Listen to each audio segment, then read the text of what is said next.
अपना वादा तो अच्छी तरह निभा रही हैं आप।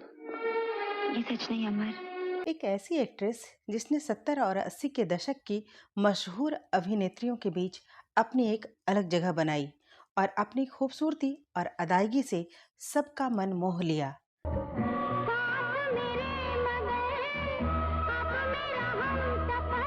यही सुनते समझते गुजर गए जाने कितने ही सावन ओ जाने ये वही एक्ट्रेस थीं जिसे शोमैन राज कपूर ने अपनी बेहद पॉपुलर और हिट फिल्म सत्यम शिवम सुंदरम में लीड एक्ट्रेस के तौर पर साइन किया था।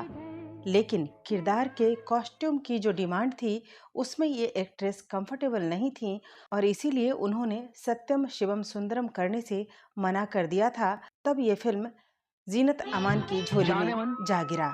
अब हमसे ये दूरी कैसी। मैं तुमसे दूर कहाँ हूँ। ये वही एक्ट्रेस थीं जिसे रजनीगंधा कहकर पुकारा गया, मगर इनका असली नाम विद्या सिन्हा था। विद्या सिन्हा एक ऐसी एक्ट्रेस थीं जिसने अपनी शादी के बाद फिल्मों में कदम रखा था, लेकिन महज 17 साल की उम्र में इन्होंने मिस बॉम्बे का खिताब अपने नाम कर लिया था। सिर्फ इतना कह सकता हूँ कि मुझे अपने गम में शरीक कर लो।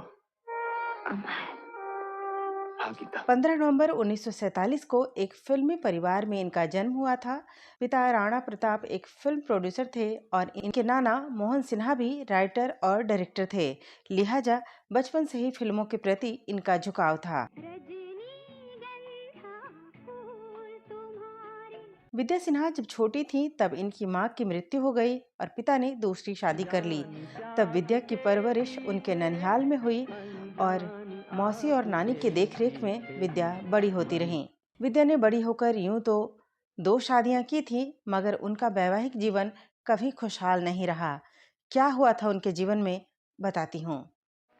जब मैं लड़की थी तो किसी की बीवी बनना चाहती थी। जब बीवी बनी तो माँ बनना चाहती थी। जब विद्या 17 साल की थी तब उनकी मौसी ने विद्या के प्रतिभा को देखते हुए उन्हें मिस बॉम्बे कंपटीशन में हिस्सा लेने का सुझाव दिया। यूं तो विद्या बचपन से ही काफी प्रतिभाशाली थी और स्कूल कॉलेज के हर इवेंट में पार्टिसिपेट करती थी। मौसी के कहने पर विद्या ने मिस बॉम्बे कंपटीशन में हिस्सा लिया और विजेता भी रहीं। इसके बाद उन्हें कई कंपनियों के लिए मॉडलिंग के ऑफर आने लगे। बेहतरीन मैगजीन ने विद्या सिन्हा की कई तस्वीरें छापी। विद्या ने मॉडलिंग तो शुरू की, लेकिन जितनी शिद्दत से उन्हें एक्टिंग के लिए समय देना चाहिए था वो नहीं दे रही थीं, क्योंकि 18 साल की कमसिन उम्र में वो अपने पड़ोस में रह रहे वेंकट स्वर्ण अय्यर से प्यार कर बैठी और अपने नानी नाना मौसी और पूरे परिवार के रजामंदी से शादी कर ली।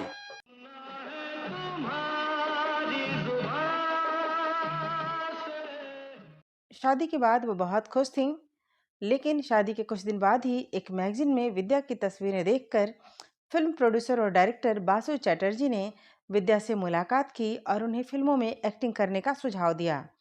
विद्या सिन्हा को बात पसंद आई और उन्होंने हाँ कह दिया।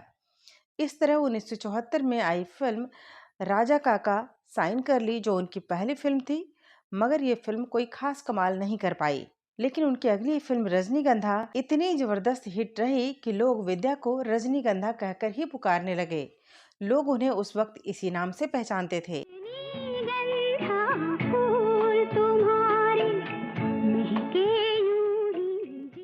फिल्म से विद्या ने फिल्म में अपनी जगह मजबूत कर ली और फिर अनेक हिट फिल्मों में काम किया, जैसे छोटी सी बात, पति पत्नी और वो, इनकार, कर्म, मुक्ति, किताब, स्वयंवर, सबूत, तुम्हारे लिए, मगरूर, मेरा जीवन, प्यारा दुश्मन, जोश, कैदी, राख और चिंगारी, नई इमारत, धोखेबाज, अतिथि, सफेद झूठ,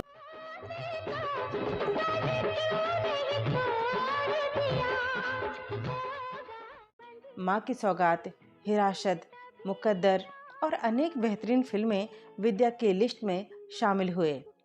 विद्या अपने समय की ग्लैमरस एक्ट्रेस में शुमार होती रहीं और उन्हें हर बड़े एक्टर के साथ सिल्वर स्क्रीन पर उतारा गया।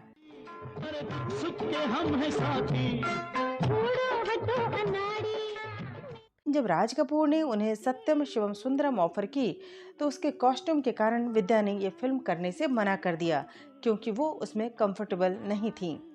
विद्या पर फिल्माया गया ठंडे ठंडे पानी से नहाना चाहिए ये गीत बहुत फेमस हुआ। आपको बताते चले, विद्या सिन्हा ने महिलाओं के लिए भी बहुत काम किया। उन्होंने उन महिलाओं के लिए खास तौर पर काम किया जो घूंघट के अंदर अत्याचार सहती थीं।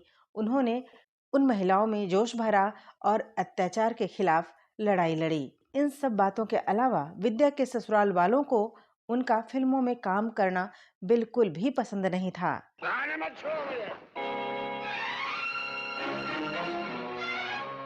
तुमने मुझ पर हाथ उठाया। क्या किया फिर विद्या ने, बताऊंगी अगले एपिसोड में। यूं ही महके प्रीत पिया की मेरे